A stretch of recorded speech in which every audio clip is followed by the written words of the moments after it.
साहब, मैंने ज़्यादा कुछ बोलना नहीं है, लेकिन गुजारिश ये है कि आज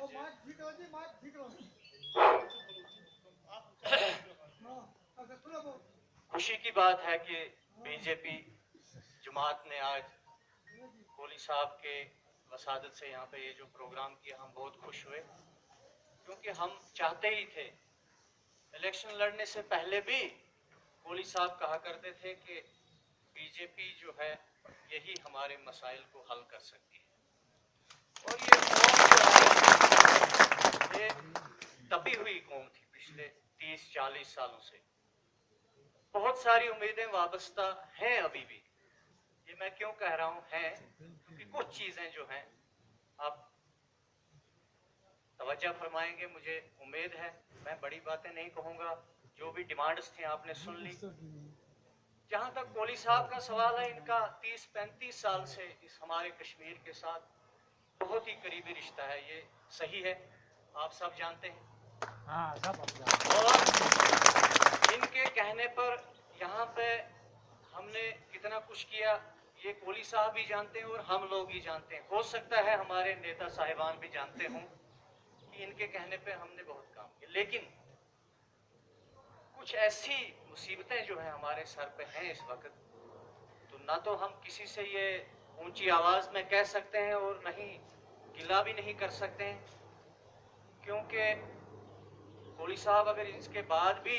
जो रास्ता ये इख्तियार करेंगे, ये अच्छा रास्ता इख्तियार करेंगे, अच्छे सियासी शख्सियात हैं, अच्छे जो लीडर हैं, उनके खानदान से ताल्लुक़ रखते हैं, हमें तो इनकार करने का उसमें कोई सवाल ही पैदा नहीं होता है। ये तो दूर की बात है कि हम इनको कहेंगे जी नहीं, हमें आपका फैसला कबूल नहीं है, इसके बाद भी हम इनके साथ। लेकिन कुछ चीज़ें ऐसी हैं छोटी मोटी, जैसे हम देखते हैं हमारे साथ बहुत डिस्क्रिमिनेशन है। गुजर जहाँ भी बैठता है रियासत जम्मू कश्मीर में, तो इसको कहा जाता है कि ये गुजर है। अगर गाली देनी होती है तो गुजर के नाम से ही देते हैं कि ये गुजर है। लेकिन अगर आप देखेंगे मुल्क की वफादारी में, हिंदुस्तान की वफादारी में, तारीख में भी आप सभी लोग जानते हैं कि हमने कभी खामखा हिंदुस्तान के खिलाफ नारा नहीं लगाया होगा, और नहीं हमारी कौम चाहती है इसके बाद भी ये नारा। नहीं इस रियासत में कसीर आबादी होने के बावजूद भी हमने पत्थर चलाया होगा आज तक, और नहीं हमारा ये इरादा है हमारे नौजवानों का कि हम लेकिन मुसीबत की बात यह है कि अगर इस मुल्क की, इस धरती की ये वफादार कौम है, चाहे 10% आप मान लीजिए, 5% मान लीजिए, तो उसके बावजूद इस कौम को घसीटा जाता है, तो इसका मतलब आज तक हमें समझ नहीं आया। मुख्तलिफ मसाइल, तो या तो हम चुप रहते हैं, तो हिंदुस्तान के बड़े नेता हमारे सोचते हैं चलो जी जो लोग रोते हैं इनको खिलाते हैं, लेकिन जितना वो ज्यादा खाते हैं उतना ज्यादा रोते हैं। हमारे लोग बेचारे सबर का जो है वो, ये भी एक अफसोस की बात है, इनके सबर का, हमारी कौम के सबर का भी नाजायज फायदा आज तक उठाया है पिछली सियासी पार्टियों ने। अभी तो बीजेपी में टाइम है, आपसे यही गुजारिश करना चाहेंगे और ये उम्मीद करते हैं कि कोहली साहब की वसादत से, क्योंकि हमारी जो भी फरियाद होगी हम बड़ी आसानी से जाकर इनको पकड़ लेते हैं, चाहे ये सोए हुए होते हैं, चाहे अपनी कोठी में होते हैं, चाहे कहीं बाहर हो, यहाँ तक कि अगर ये दिल्ली में भी हम मजबूर करते हैं कोहली साहब को अपना फोन उठाने के लिए। लेकिन आखिर हम भी इस पार्टी से गुजारिश ये करते हैं कि यहाँ पर हमारे लोग ज्यादा जो है छोटी नौकरियां करते हैं, चलो रिजर्वेशन, प्रमोशन, ये सब चीजें आपने सुन ली, मैं इन चीजों को दोबारा दोहराना नहीं चाहता हूँ, लेकिन मेरे जहन में था कि मैं आपको कुछ चीजें ऐसी बोलूँ जो आप सुन चुके हैं, तो मैं तफसील से जरा बोलना चाहता था। अब ठीक है, लेकिन हमारे लोग ज्यादा ही कैजुअल लेबर हैं मुख्तलिफ डिपार्टमेंट्स।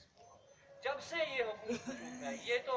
आपकी मिली जुली सरकार है, हम ये नहीं कहेंगे वो चेयरमैन है, वो मेंबर है, ये है, इसको ऐसे करो। जैसे आपको लगेगा, हमारे नेता जो है उनको लगेगा अच्छी एडमिनिस्ट्रेशन कैसे चलेगी, किस डीसी को कहाँ लगाना है, किस अफसर को कहाँ लगाना है, एक आम इंसान का कोई इसमें रोल नहीं होता है, क्योंकि ये एक एडमिनिस्ट्रेटिव मामला है, हम इसमें दखल नहीं देंगे। किस मिनिस्टर को कौन सा कलमदान आप सौंपेंगे, ये इसमें भी हमारा कोई मुदाखल नहीं है, ना हम कर सकते हैं और नहीं ये जायज है। लेकिन सर, चौधरी लाल सिंह साहब से हमारी तरफ से गुजारिश करें, ये जो डंडा गुजरों के सर पे आप मारते हो, नरम करो, क्योंकि ये कौम जो है ये हिंदुस्तान की सरजमीन पर हिंदुस्तान के किसी शख्स को डंडे से मारना नहीं चाहती, बल्कि प्यार से अपने मुल्क की हिफाजत करना चाहती है और अपने मुल्क में रहकर अपने हुकूक और मसाइल के लिए आवाज बुलंद करती है, न कि हमारा गुजर कोठे में रहता है। ये सदियों से पसमानदा कौम है, ये चाहे अल्लाह ताला की तरफ से हम पर ये सजा है या अपने अक्ल की मार है, इसको मैं दोहरा नहीं सकूंगा ये क्या चीज है, लेकिन हमें ही क्यों सताया जाएगा, इस चीज की आपसे मैं गुजारिश करता हूँ। हमारे कोठे को मरम्मत करनी है तो इसमें कौन सा तूफान हो जाएगा, यहाँ तो गाड़ियों की गाड़ियां जो है जंगल में से, आज भी इससे पहले ज्यादा ही तूफान होता था, आज थोड़ा बहुत होगा कुछ कंट्रोल, लेकिन चोर इतना ज्यादा जंगल काट के ले जाते हैं कश्मीर से, लेकिन हमारे इस गरीब से कौन सा तूफान आ जाएगा ये कोठे की मरम्मत कर लेगा, या हमारे छोटे से ठेकेदार लाल सिंह जी को कहिए हम आपसे प्यार करते हैं और इससे भी ज्यादा करेंगे। आप थोड़ा सा इस कौम को देखें, इस पे नजर रखें। बाकी मिनिस्टर साहिबान से भी गुजारिश करें कि अगर ये गुजर आपके पास आता है, ये चाहता है, हम तो ये भी चाहते हैं कि आप अभी हमें पुलिस साहब हुक्म करेगा बड़गाम में प्रोग्राम करना है, हम आपको दिखा कर देंगे। हो सकता है शुपियन में प्रोग्राम कोहली साहब का या नहीं,